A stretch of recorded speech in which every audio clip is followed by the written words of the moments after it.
Dharma Bites is brought to you by Free Buddhist Audio, the Dharma for your life. Our work is funded entirely by donations from our generous listeners.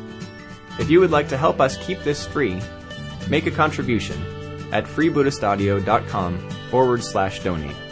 Thank you, and happy listening. So at the beginning of this chapter on wisdom, he's talking about distinguishing this between conventional and absolute truth. Showing that there's these two aspects to truth.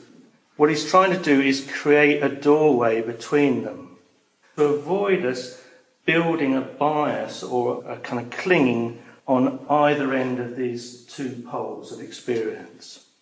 So what he's doing is really encouraging us not to take too literally either of these aspects of reality, of truth.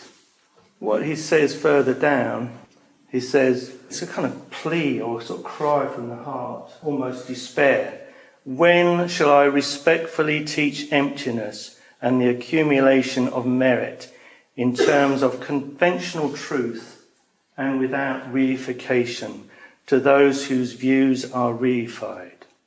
So Shantideva in this verse is stating that the cause of suffering for us all is this term reification. Anybody know what that means? I haven't got a clue what he was talking about. So reification, I had to go and look up in the dictionary. And what I discovered was that reification means the tendency to make something substantial out of what is actually immaterial. We tend to make solidity, we make things out of something which actually is in flow, is in complete and utter flux. So the cause of suffering for all of us, according to Shantideva, is our tendency to create solidity, permanence, substantiality, where there is none. And because we kind of create this false solidity, we then cling on to it, resist things that hold a different view, and this creates the whole kind of web of suffering.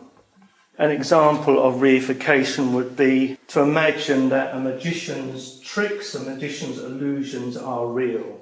We kind of get swept away by a magician's tricks, and we can't see how that rabbit being pulled out of the hat, that it is actually in the hat.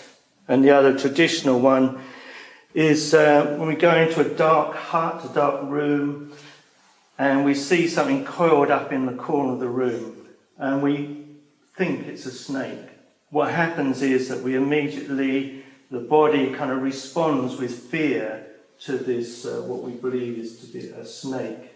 We perhaps grab a stick to defend ourselves, but then we switch the light on or we light a lamp to discover that actually what we thought was a snake was actually just a coil of rope. So it's this misinterpretation of experience that kind of creates for us a lot of our own suffering. And the fact that we do this towards others, judging how somebody's going to be or how somebody is, trying to fix that person, then it's very difficult to really see them as they really are. So it's this creating this illusion of solidity and permanence and substantiality in the other and in ourselves that is creating these illusions that we then causes all great suffering. We hope you enjoyed today's Dharma Bite. Please help us keep this free. Make a contribution at freebuddhistaudio.com/donate. And thank you.